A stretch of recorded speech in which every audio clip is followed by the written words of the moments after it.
Bonjour à tous et bienvenue dans le live TV Finance. Nous sommes ensemble pour 35 minutes de direct afin de parler économie, mais également finance ou encore de l'actualité des entreprises. Au sommaire de cette édition, nous recevrons tout d'abord Christophe Dandois qui nous présentera Léo Caire. Nous suivrons ensuite l'ouverture de la bourse de Paris avec Eric Seban, trader et coach chez Perceval Finance. Nous ferons ensuite un focus sur les market movers du jour avec Dorian Abadi, formateur en analyse technique.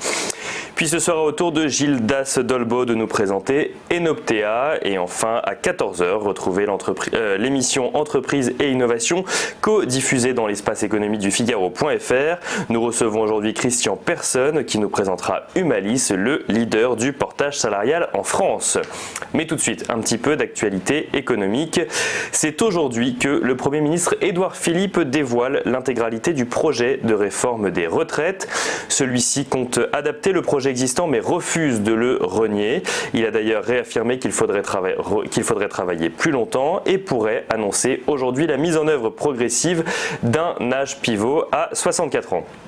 Celui-ci a déclaré « Ce n'est pas à nos enfants de payer l'excédent de nos dépenses courantes, c'est aussi être capable de mettre en œuvre des politiques publiques, c'est ce que je dis quand je dis qu'il faut que l'on tienne notre engagement de responsabilité ». Le Premier ministre envisage également de mettre en place dès 2021 un minimum contributif de 1 000 € pour une carrière complète, une façon de tenter de calmer le mouvement social actuel.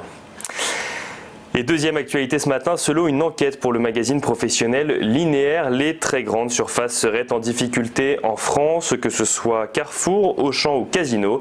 Les hypermarchés ont perdu des centaines de millions d'euros de chiffre d'affaires et ont vu leur rentabilité se dégrader fortement. L'exemple de Carrefour est assez parlant. En 2018, sur les 191 hypermarchés de la marque, 89 seraient déficitaires. Un chiffre non commenté par le groupe qui se contente de préciser que 41 d'entre eux vont adopter un modèle opérationnel avec pour objectif de redresser leur rentabilité.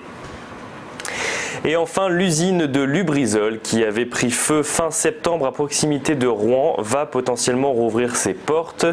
La direction régionale de l'environnement a en effet émis un avis positif en ce sens, lui-même suivi par l'instance consultative chargée de se prononcer sur la réouverture du site. Le CODERST a en effet voté à 20 voix contre 4 la réouverture de ce site. De leur côté, les 370 salariés de Lubrizol disent attendre le redémarrage avec impatience. Du côté des marchés financiers à présent, le CAC 40 clôture en hausse, plus 0,18% à 5 848 points. Le Dow Jones se clôture lui en légère baisse, moins 0,1% à 27 881 points. Le S&P 500, moins 0,11% à 3 132 points. Et enfin le Nasdaq Composite, moins 0,07% à 8 616 points.